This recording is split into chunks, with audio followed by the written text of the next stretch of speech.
नारायण नारायण नारायण शिव नारायण नारायण नारायण शिव नारायण नारायण नारायण शिव नारायण नारायण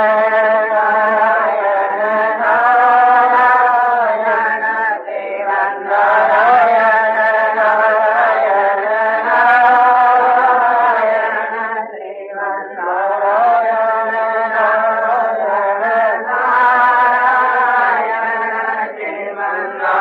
नारायण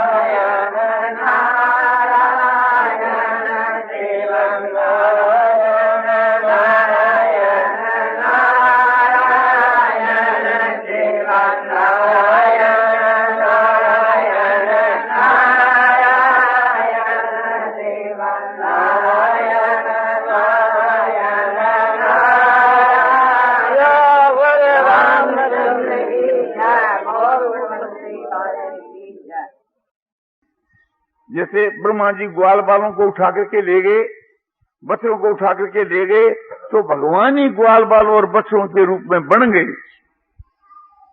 ग्वाल बाल और बछड़े क्या थे? इस सच्चिदानंद घन पूर्ण ब्रह्म परमात्मा का स्वरूप थे, क्योंकि भगवान ही थे।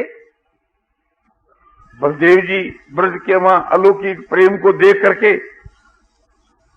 बछड़ों के साथ माताओं के प्रेम को, गायों के प्रेम को देख करके, बालकों के साथ में माता पिता के प्रेम को देख करके, और उनको बड़ा आश्चर्य हुआ। ध्यान लगाकर देखा तो सब कृष्ण ही कृष्ण दिखे।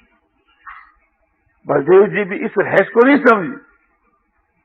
भगवान के रहस्य को तो वो ही समझ सकता है कि जिसको भगवान समझाते। बलदेव जी ने पूछा कि कन्हैया क्या बात है? अरे ये ग्वाल बाल और बछड़े पर मैं देखता हूं ध्यान करके तो तेरे ही रूप में सब दिखते हैं। तब भगवान ने वो रहस्य बताया कि ब्रह्मा जी जो है तो ग्वाल बालों को और बछड़ों को चुरा करके ले गए।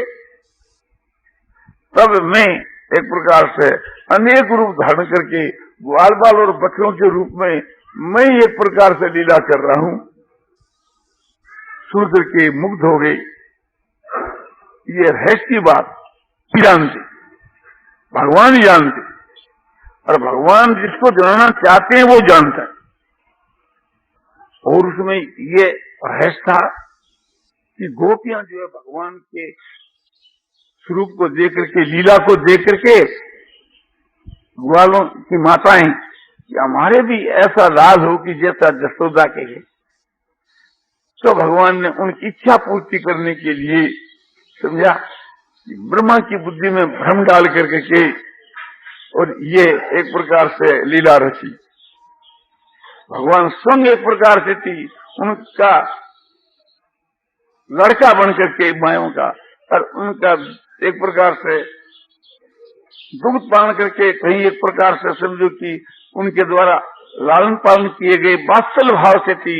उनके साथ में प्रेम करके उन्हें ग्वाल बालों की माताओं का भी ऐसा उद्धार कर। जब ग्वाल बालों का उद्धार भगवान कर रहे हैं तो उनके माता पिता भी क्यों वंचित रहे? तो रहस्य की बात ये, इसलिए रहस्य की बात है कि ये बातें पुस्तकों के बन नहीं, कि भगवान एक प्रकार से इसलिए अपने बछड़ा बने गौओं का उद्धार करने के लिए, उनके साथ वात्सल भाव का प्रेम दिखाने के लिए, और समझो कि ग्वाल बालों की माताओं का कल्याण करने के लिए भगवान एक प्रकार से थी ग्वाल बालों के रूप में बनकर के उनकी माताओं का उद्धार किया। ये कथा में मिली। तो जो बात एक प्रकार से भगवान गोपनीय रख लेते हैं उसका नाम रहस्य। तो भगवान कहते हैं कि जो पुरुष मेरे जन्म का जो रहस्य समझ जाता है, तब तक समझ जाता है, वो फिर संसार में नहीं आता। फिर तो भगवान का अलौकिक तत्व है। और क्या तत्व समझना कि निर्गुण निराकार ब्रह्म और भगवान श्री कृष्ण और भगवान जो ग्वाल बालों के रूप में बने, वे ग्वाल बाल और वे बछड़ी सब एक सत्यनारायण घन ब्रह्म के सिवा दूसरी वस्तु नहीं है, ये तत्व है। तो इस प्रकार का जो उनका तत्व समझ ले, तो शेर एक प्रकार से थी, समझो कि उसके जन्म की बात तो दूर रही, वो तो जीता हुआ ही मुक्त है। वो फिर भगवान के बिना मिले, भगवान से बिना मिले कैसे जी सकता है, कैसे रह सकता है। समझता है कि भगवान ऐसे हैं, और जो चाहता है उसे भगवान मिलते हैं। भगवान का जो मिलना, भगवान की जो प्राप्ति हम लोग जो कठिन बना ली, शास्त्र ऐसी कठिन नहीं बतलाता है। श्रद्धा की कमी के कारण से हम लोगों को वो कठिन प्रतीत होती। कोई भी पदार्थ संसार के वहां इच्छा करने से अवश्य ही मिलता है, ऐसी बात नहीं है। न कोई जड़ पदार्थ के विषय में, न कोई चेतन पदार्थ के विषय में शास्त्र के कोई भी मनुष्य नहीं कह सकता कि मन के वहां इच्छा करने से वो चीज उसको अवश्य ही मिल जाती है। मिलती भी है, नहीं भी मिलती है। कहीं तो प्रार्थ अड़ांस लगा देता है, और कहीं और दूसरी कोई आपत्ति आकर के लग जाती है। मैं आपसे मिलना चाहूं तो आपके तो यह सामर्थ्य नहीं कि भी आप मिलना चाहो तभी आप मेरे से मिल सको, किंतु ये बात भगवान के में लागू नहीं पड़ती। भगवान से जो मिलना चाहता है, जो भगवान से और कुछ भी नहीं, समझो कि भजन भी नहीं करता, ध्यान भी नहीं करता, और कुछ भी सेवा पूजा भगवान की आज्ञा का पालन, ये कुछ उससे बढ़ते में नहीं आता। केवल भगवान से मिलने की तीव्र इच्छा है, भगवान को चाहता है, भगवान के लिए व्याकुल है, तो भगवान को बाध्य होकर के उसके लिए यहाँ आना पड़ता है। तो भगवान के मिलने के लिए केवल इच्छा करने से भगवान मिल सकते हैं, और इच्छा करने से दुनिया में कोई भी पदार्थ मिल सकता है, ये नियम नहीं है। आप रुपया की इच्छा करो तो रुपया आपको मिले, ये कोई नियम नहीं।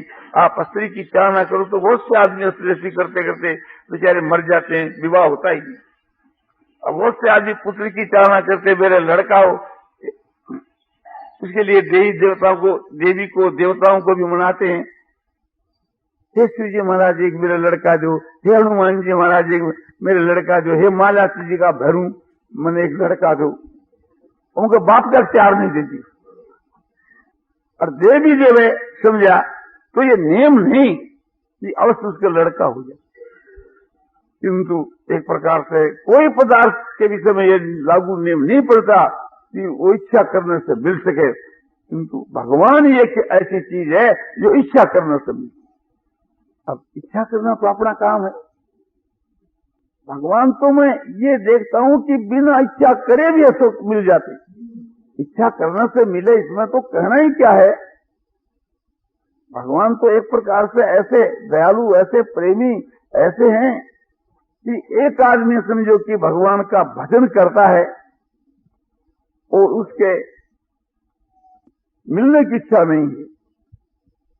भजन तो करता है भगवान का, किंतु मिलने की इच्छा नहीं है, तो भगवान बिना बुलावे वहां आते ही।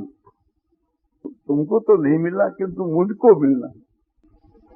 हम भगवान का भजन करें और ये नियम करें भगवान से कि हम आपका भजन ही करते रहें। आपके दर्शन देने से कहीं मुक्ति हो जाती हो तो आप कृपा करके दर्शन ना दीजिए, आपके दर्शन को दूर रखो।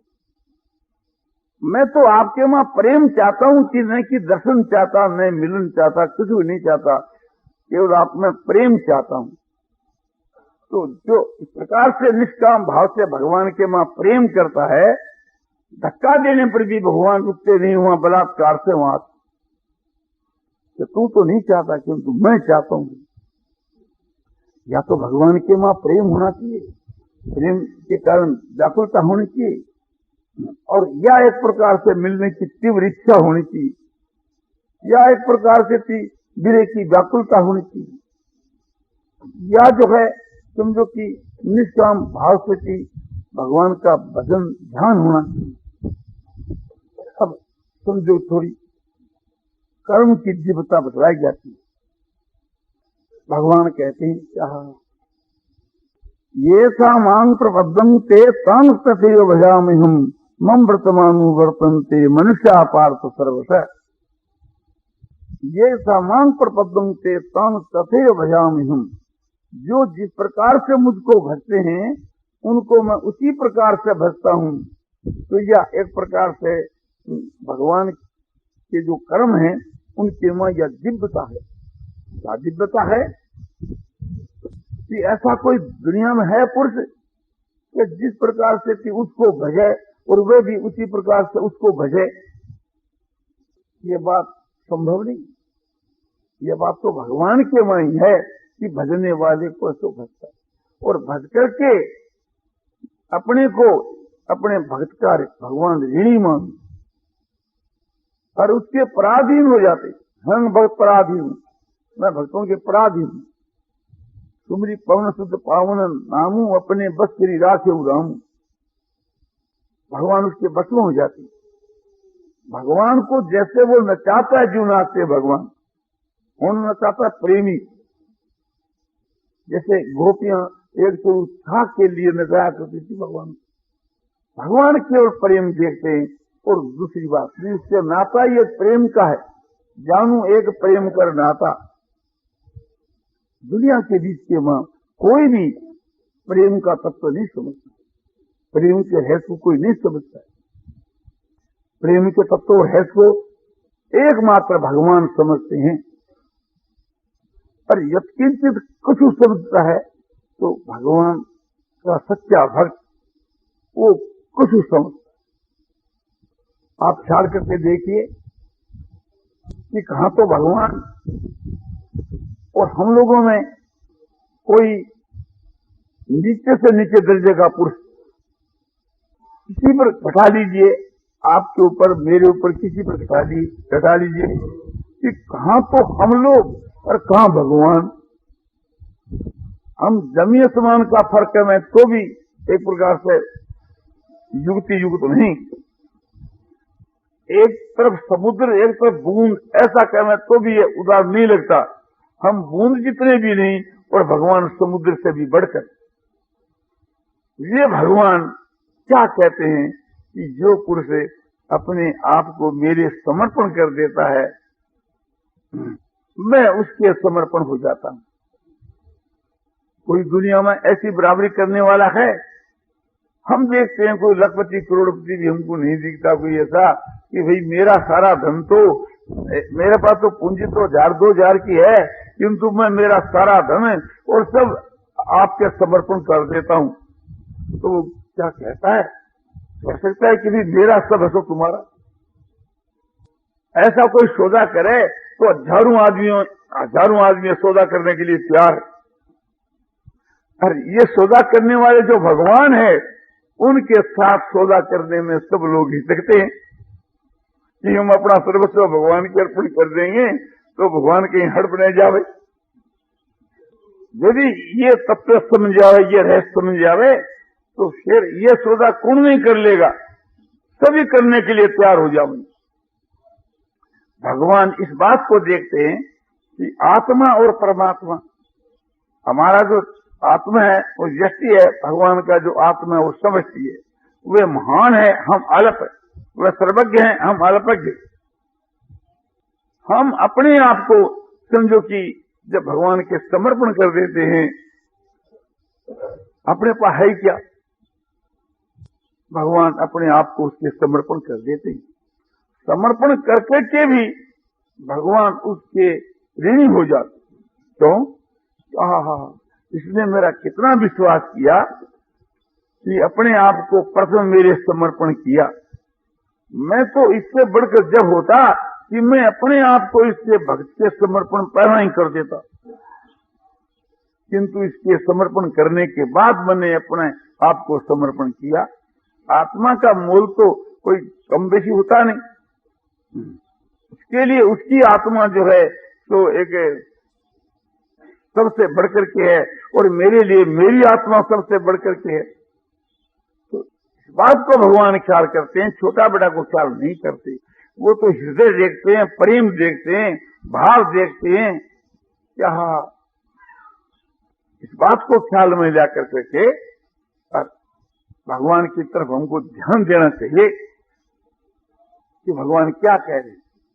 तो ये था मांग प्रपद्यन्ते तांग तथैव भजामि हम। आपको ध्यान देना चाहिए महाभारत के शांति पर्व में आरंभ में एक समय के बीच के वहां जो है भगवान श्री कृष्ण जी यहाँ हस्तिनापुर के वहां थे, अर्जुन के महल में रहा करते थे। अर्जुन से विशेष प्रेम होने के कारण एक दिन राजा युधिष्ठिर प्रातः काल ही महाराज के पास में गए तो भगवान श्री कृष्णचंद्र जी समझो कि एकदम ध्यान में बैठे। ध्यान से निवृत्त हुए तो राजा युधिष्ठिर ने पूछा कि महाराज जो बताने योग्य बात हो तो मैं पूछना चाहता हूँ कि आप किसका ध्यान। बोलो भीष्म पितामह सुसज्जा के ऊपर शयन करता हुआ मेरा ध्यान करता है और मैं भीष्म पितामह का ध्यान करता। भला कोई संसार में है कि हम आपका ध्यान करें तो आप हमारा ध्यान करें? ये तो भगवान के कानून है।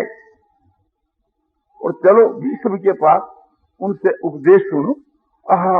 भीष्म जो है वो संसार के मां शास्त्र का सूर्य है। भीष्म के समान शास्त्र का ज्ञान किसी को नहीं। वे अस्ताचल पर जाना चाहते हैं, छिपना चाहते हैं। जो कुछ पूछना हो तो चलो पूछ लो। पांडव सब साथ में गए। भीष्म से जा कहा कि महाराज ये पांडव आपसे उपदेश लेने के लिए आए। भीष्म जी ने कहा प्रभु आप क्या बैठे हुए मैं क्या उपदेश दूं, आप ही उपदेश दो मैं भी सुनूं। बोले नहीं भीष्म हमारी ये इच्छा है कि तुम ये तो उपदेश करो। बोले महाराज मेरे शरीर के बीच के वहां जो है तो खून चू रहा है, पीड़ा हो रही है। समझो कि बतलाया है कि अर्जुन ने ऐसे बाण मारे कि कोई एक तिल भर जगह नहीं छोड़ी। तो जैसे पहाड़ के वहां झरना झरते हैं इस प्रकार से गेहूं के समान लाल खून भीष्म के शरीर से झर रहा है। तो भगवान ने उसके शरीर को छू दिया। छूने के साथ ही वो पीड़ा भी मिट गई, बल आ गया। बोले भीष्म एक प्रकार से अब कहो भैया अब तो तुम्हारा कोई पीड़ा नहीं है और तुम्हारा कोई वेदना नहीं, किसी में नहीं, बल भी तुम्हारा है। तो महाराज आप जो क्या उसको कर सको, आप जो कहते हो सो ठीक है, किंतु मेरी प्रार्थना यह है कि आप ये सो कहो। बोले नहीं भीष्म मैं तुम्हारा से कहना चाहता हूं तो मर्जी आप। तो भीष्म जी उपदेश देने लगे, भूमि पर पड़े हुए और उपदेश देने लगे। करीब देखने से मालूम होता है कि 50 दिन तक उन्होंने उपदेश दिया होगा। भूमि पर गिर पड़े, पड़कर के 58 दिन तक वे जीते रहे। तो 8 दिन तो युद्ध होता रहा और 8 दिन के युद्ध होने के बाद एक प्रकार से भीष्म जी जब तक रहे उपदेश देते थे। तो ये भगवान की कृपा है। तो ये सामांग प्रपद्यन्ते तांग तथैव भजामि। और मम वर्तमानु वर्तन्ते मनुष्य पार्थ सर्वशः। हे पार्थ सब मनुष्य मेरे बर्ताव के अनुसार ये तो बरतते हैं, चलती। भगवान का ये कहना कि मेरी कोई भी क्रिया जो है तो एक प्रकार से मनुष्यों को शिक्षा देने के सिवाय कोई खाली नहीं। भगवान की जो क्रिया, भगवान का जो बर्ताव है, भगवान के द्वारा होने वाले जो कर्म है वे सभी दिव्य हैं और सभी मुक्ति के देने वाले हैं, सभी कल्याण करने वाले। भगवान की लीला साक्षात जिस वक्त में लोगों ने देखी उनका कल्याण हो जा, इसमें तो कहना ही क्या है। उस लीला का हम लोग स्मरण कर लेना तो हमारा कल्याण हो सके। तो लीला कहो, चरित्र कहो, उनका कर्म कहो। भगवान कहते हैं कि मेरे कर्म दिव्य हैं, यानी भगवान के कर्मों के बीच के वहां कोई स्वार्थ नहीं, कोई आसक्ति नहीं, कोई अहंकार नहीं, ममता नहीं, कोई प्रकार का दोष उनकी लीला के वहां नहीं। इसलिए उनकी लीला जो है, सारी उनकी जो लीला है वो कल्याण करने वाली है। उसकी लीला को देख देख मुग्ध होते रहो, आपका कल्याण हो सकता है, आपको कुछ भी करना नहीं पड़ेगी। क्यों? भगवान कहते हैं कि मेरा कर्म दिव्य है, और इसको जो तत्व से जान जाता है वो मर करके के समझो कि मेरे को प्राप्त हो जाता है, फिर संसार में उसका जन्म नहीं होता। इसका मतलब क्या है? इसका मतलब यह है कि मेरी जो लीला है वो अलौकिक है। उसको जो जान जाता तत्व से जानने से उसकी मुक्ति हो जाती है। आचरण करने की बात नहीं, और आचरण करने से मुक्ति हो जावे, फिर इसमें तो कहना ही क्या है, इसमें तो कहना ही क्या है। फिर कहते हैं आगे जाकर के कि चातुर वर्ण मया सृष्ट गुण कर्म विभाग तस्य कर्तार मति मांग विद्य कर्तार मभ्यम। 4 वर्ण, ब्राह्मण क्षत्रिय वैश्य शूद्र, ये भी 4 वर्ण है। और उस प्रकार से 4 वर्ण माने 4 प्रकार के जीव, वेदज, अंडज, उद्भिद, जरायुज, सारी संसार के जीव समझो कि गुण और कर्म के विभाग के अनुसार, उन जीवों के जैसे गुण और जैसे कर्म थे उसके अनुसार भगवान कहते हैं कि ये सब मेरे द्वारा रचे जाते हैं। तस्य कर्ता और मति, उस सबका रचिता कर्ता होता हुआ भी मुझको तू अकर्ता ही समझ। अकर्ता कैसे? कि कर्तृत्व अभिमान नहीं, केवल उन पर अनुग्रह करके, उनके ऊपर अनुग्रह करके ये काम जो एक प्रकार से मैं कर देता हूं, कि इसलिए एक प्रकार से बार बार उनको मौका देता हूं कि जिससे उन जीवों का कल्याण हो जाए, उन जीवों का उद्धार हो जाए। तो मेरी जो सारी क्रिया है तो एक प्रकार से कल्याण करने वाली है। भगवान की सारी क्रिया कहो, उसको कर्म कहो, चाहे चरित्र कह दो और चाहे उसको लीला कह दो, उस भाव से कहे तो वो लीला है, और दूसरे नंबर में चरित्र है, और तीसरे नंबर में उसको कहे तो समझो कि भगवान की चेष्टा या भगवान के कर्म। तो कहते हैं कि मेरे सभी कर्म सो दिव्य है, शुद्ध है, उसमें कोई प्रकार का दोष नहीं है, और वो ऐसे हैं कि सबको कल्याण करने वाले। कहते हैं कि मेरे कर्मों को जो दिव्य समझ लेता है, तत्व से समझ लेता है, फिर संसार में उसका जन्म नहीं होता। और जो एक प्रकार से समझो कि उनका अनुकरण करता है, उसका हो जावे, वो तो एक महात्मा पुरुष के कर्मों का अनुकरण करने से उद्धार हो जावे। तो भगवान कहते हैं कि मेरे कर्मों की जो दिव्यता है, इसको तत्व से जानने के साथ ही मुक्त हो जावे, करना करना कुछ भी नहीं पड़े। न मांग कर्माणि लिम्बन्ति न में कर्म फले स्प्रिया इति मांग यो भी जानाति कर्म फिर न सबद्धते। आहा, देखो ख्याल करके, मेरे जो है कर्म नहीं छिपते, अर्थात मैं कर्मों करके लिपायमान नहीं होता। और क्योंकि कर्मों के फल में मेरी परवाह नहीं, मैं निष्काम ही हूं, कर्म के फल को मैं नहीं चाहता, उसके में हमारी आसक्ति नहीं, उसके में हमारी कामना नहीं। इति मांग यो भी जानाति, इस प्रकार से जो मुझको जान जाता है वो कर्मों के द्वारा नहीं बंधता, तो मर करके के वह मेरे को प्राप्त हो जाता है, और कर्मों के द्वारा नहीं बंधता। इति मांग यो भी जानाति, अभी जानाति, जानाति के साथ में अभिउपसर्ग है। मन अच्छी प्रकार से इस बात को तत्व से जान जावे, तो फिर संसार के बीच के वहां वो कर्मों के द्वारा बंधे नहीं। सर्वथा वर्तमानोपि सहयोगी मई वर्त, सब प्रकार से कर्म करता हुआ भी वह योगी मुझ परमात्मा में वर्तता है। तो यहां इस प्रकार से जानने वाला मैं जैसे करता हूं वैसा ही करने लग जाता है और उसकी मुक्ति हो जाती है। ये तो 2 नंबर बात है। यहाँ भगवान ऐसा नहीं कहते, हम लोग कहते हैं, क्योंकि हम लोगों के दिल में इतना विश्वास कहाँ, भगवान तो साफ कहते हैं, इतिमांग जो भी जानाती, इस प्रकार से कि जो मुझको जानता है वह कर्मों करके नहीं बनता, केवल जानने का फल है, उनका अनुकरण करने की बात नहीं है। वहां भी जानने का फल है कि जन्म कर्म से वे दिव्य एवं यो वेति तत्वत है, तत्वा देह पुनर्जन्म नैति माम एति सोचने, मेरा जन्म और मेरा कर्म तो दिव्य है, इसको जो तत्व से जान जाता है एक प्रकार से वह फिर संसार में जन्म नहीं लेता, तो मुझको प्राप्त हो जाता है। अरे यहाँ क्या कहते वही बात, नमं कर्माणि लिंपंक्ति न में कर्म फले स्प्रिया इतिमांग यो भी जानाती और कर्म भी न सबद्धते। इस प्रकार से कि जो मुझको जानता है वे अपने कर्मों करके नहीं बंधता।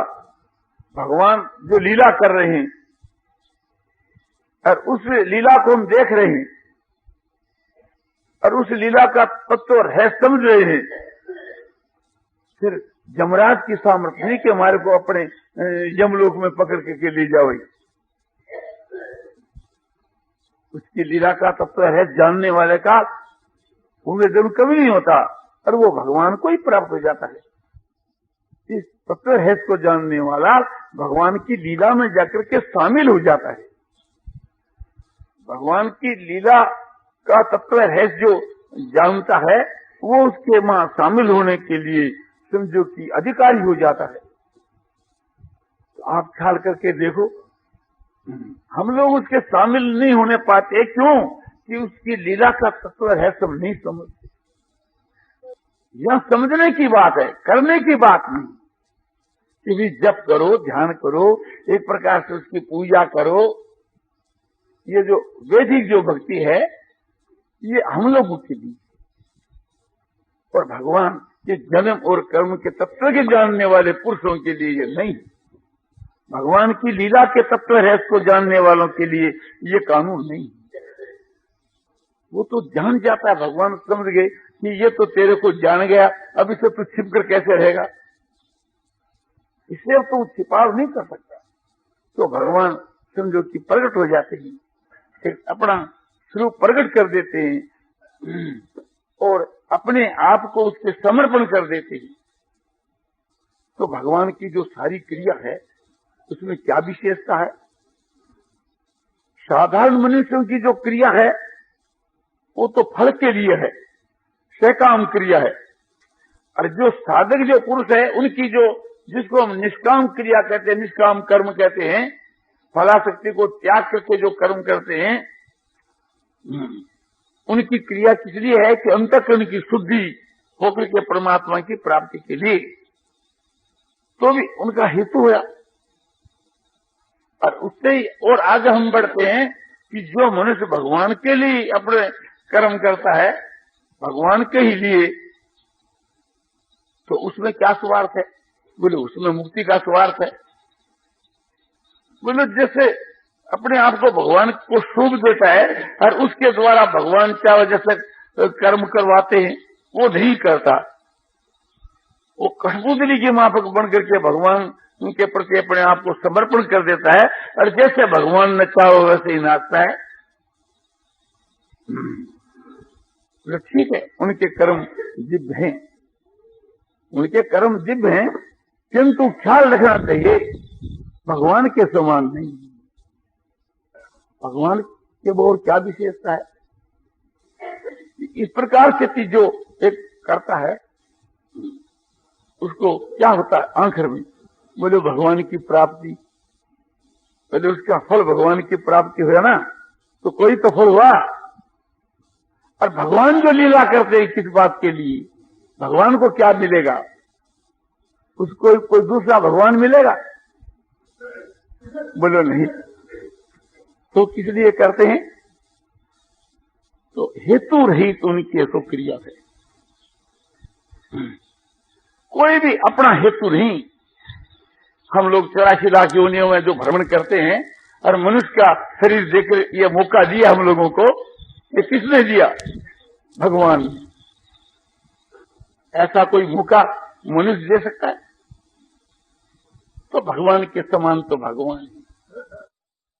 कबहू करी करुणा नर देही।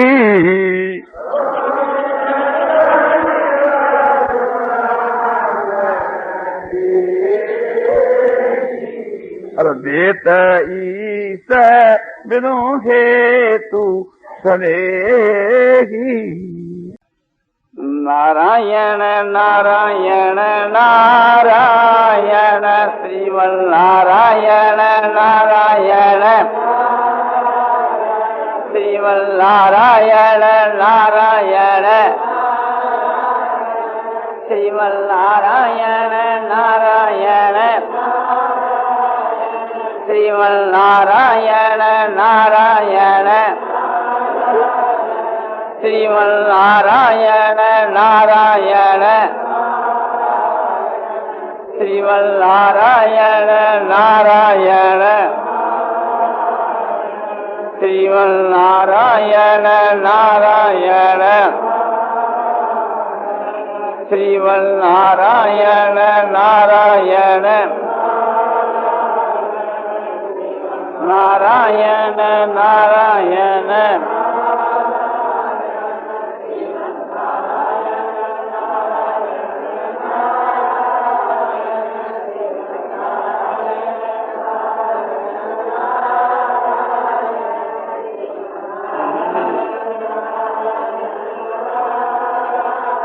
आनंदमय आनंदमय पूर्णानंद अपारानंद शांतानंद घनानंद अचलानंद ध्रुवानंद नित्यानंद बोधस्वरूपानंद ज्ञानस्वरूपानंद आनंद ही आनंद आनंद ही आनंद शांति शांति शांति।